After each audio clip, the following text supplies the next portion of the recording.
Hello les amis, j'espère que vous allez bien. Vous avez été très nombreux à me demander de faire des vidéos YouTube sur la vidéo. Donc bienvenue dans la première vidéo sur la vidéo. Dans cette première vidéo, je voudrais vous parler de 3 caméras qui, pour moi, ont changé ma manière de créer du contenu en tant qu'entrepreneur. C'est des caméras à moins de 1000 €, donc je vais vous en présenter 3 et on va commencer tout de suite avec la première caméra. Si tu n'es pas encore abonné, je t'invite à aller t'abonner et surtout à liker et commenter mon contenu. C'est une petite chaîne et ça me fera très plaisir d'avoir vos retours sur cette vidéo.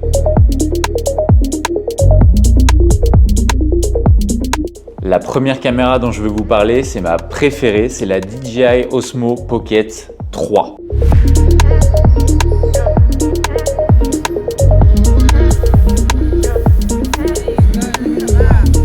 Donc voilà, je vous le disais, c'est vraiment ma caméra préférée entre les 3 que je vais vous proposer. Celle-ci, elle est ultra polyvalente pour de la création de contenu, de l'interview, des b-roll. Enfin, pour le coup, vous pouvez tout faire avec ça. Et comme je le disais, elle coûte moins de 1000 €. Je crois qu'il doit y avoir le premier pack à 500, 700 et 800 pour les 2 autres packs.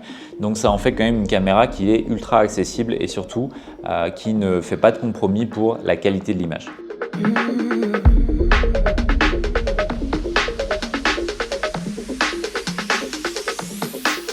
Sur des sessions de vlog, c'est incroyable parce que vous pouvez la tenir comme ça. Vous avez moyen de retourner la caméra et du coup de vous voir en direct dans le petit écran. Vous avez aussi la possibilité d'enregistrer à la fois en horizontal mais aussi en vertical. Vous pouvez enregistrer des vidéos à vitesse normale, vous pouvez faire des timelapses. C'est vraiment une caméra qui est polyvalente et que vous pouvez utiliser au quotidien.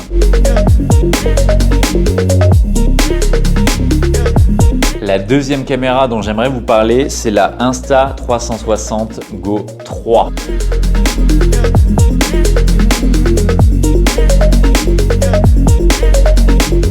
Donc c'est cette petite caméra qui est vraiment toute petite parce que pour le coup, là, elle est fixée sur une batterie qui vous sert de moniteur externe. C'est-à-dire que vous pouvez là, tac, venir mettre l'écran comme ceci.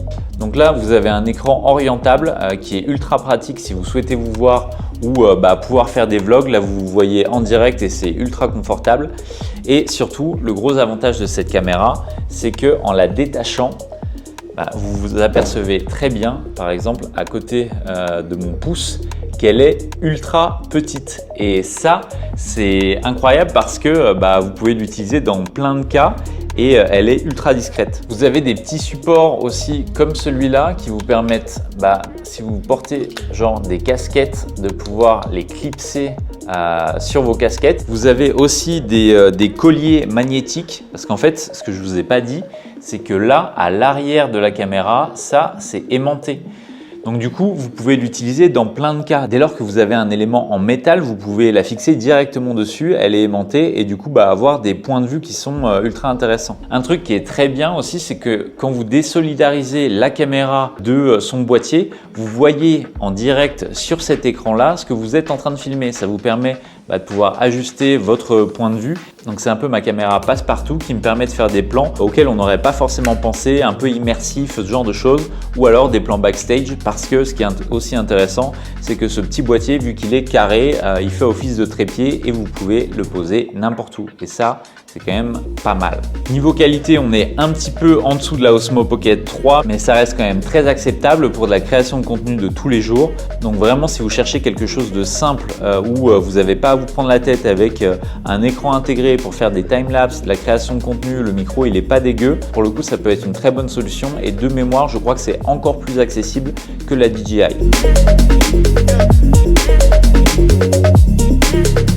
La dernière caméra dont je veux vous parler, c'est sûrement la plus surprenante. Ce sont les Ray-Ban X Meta Glasses.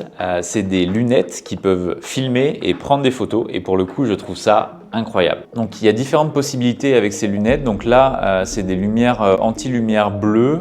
Donc vous avez plusieurs couleurs. Là par exemple, c'est les noirs.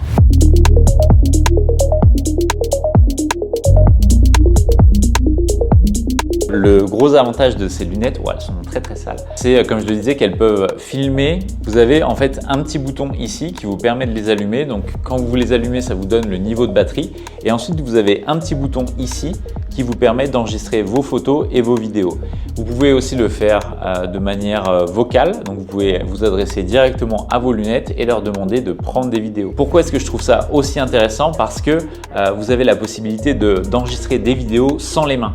Et pour le coup, dans un métier comme le mien où je suis amené à tenir une caméra dans les mains, ça me permet clairement de faire des vidéos backstage qui sont incroyables parce que je suis là avec ma caméra et je peux filmer en même temps. Là, par exemple, je vais me mettre à filmer.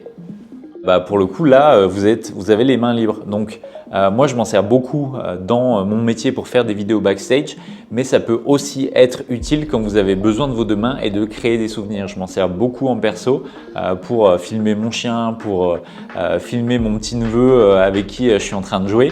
Et pour le coup, ça crée vraiment des images de souvenirs qui sont assez incroyables. Ça filme quasi dans un format téléphone en 9/16e. C'est du 1080p je crois, donc une qualité qui est tout à fait acceptable. Et surtout, ça vous permet de faire des vidéos qui sont assez incroyables en termes de point de vue. Vous êtes sur de la first person view et je trouve ça assez intéressant. Au-delà de ça, la stabilisation elle est incroyable. Pour le coup, même en marchant, vous n'avez pas tellement ce sentiment de saccade. L'application elle est ultra bien faite, donc vous pouvez envoyer vos photos directement de vos lunettes à votre téléphone et les partager en instantané ou simplement les garder, et ça c'est ultra pratique. Ça permet vraiment de capturer des moments authentiques et des choses dont on a envie de se souvenir. Donc moi pour le coup je valide plus ces lunettes. Donc pour vous dire, je les ai du coup en lumière bleue parce que j'avais initialement celle-ci. Donc ça c'est les solaires. J'ai remplacé les verts mais ils sont similaires à ceux initiaux. Donc là où vous avez ce petit effet transparent où vous voyez les matériaux, donc qui est assez intéressant.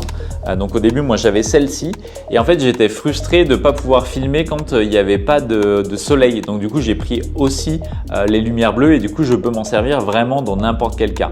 Le petit bonus sur ces lunettes, c'est qu'à l'intérieur des branches vous avez des petits haut-parleurs et un micro, ce qui vous permet d'écouter votre musique directement dans vos lunettes sans que personne autour ne sache que vous êtes en train d'écouter de la musique et de passer des appels. Son prix, on pourrait se dire que ça va coûter super cher et en fait pas du tout, ça coûte entre 330 et 400 € de mémoire. Donc vraiment un outil moi que je me sers tous les jours. Donc pour faire une petite comparaison entre les trois, clairement pour moi la DJI Osmo Pocket 3 c'est vraiment l'outil qui va partout, qui vous permet de faire n'importe quoi et qui est ultra pratique. Et pour un tout autre usage mais qui peut être très utile aussi, les Ray-Ban by Meta, je trouve ça incroyable comme objet et ça permet vraiment de créer des images authentiques. Donc pour le coup, si vous voyez un intérêt à avoir les mains libres en filmant, je trouve que c'est vraiment un bel objet. Voilà, je vous ai présenté 3 options de caméra à moins de 1000 € qui pour moi prennent une place ultra importante dans ma création de contenu. J'espère que cette vidéo vous a plu et si vous avez besoin d'une vidéo plus particulière sur les spécificités d'une de ces caméras, n'hésitez pas à le mettre en commentaire. C'est des caméras que j'adore utiliser, donc ça me fera très plaisir de pouvoir faire une vidéo plus détaillée sur chacune d'entre elles. Et puis en attendant, écoutez, n'hésitez pas à vous abonner, à liker, commenter, partager cette vidéo. Et puis je vous dis à très bientôt pour une prochaine vidéo.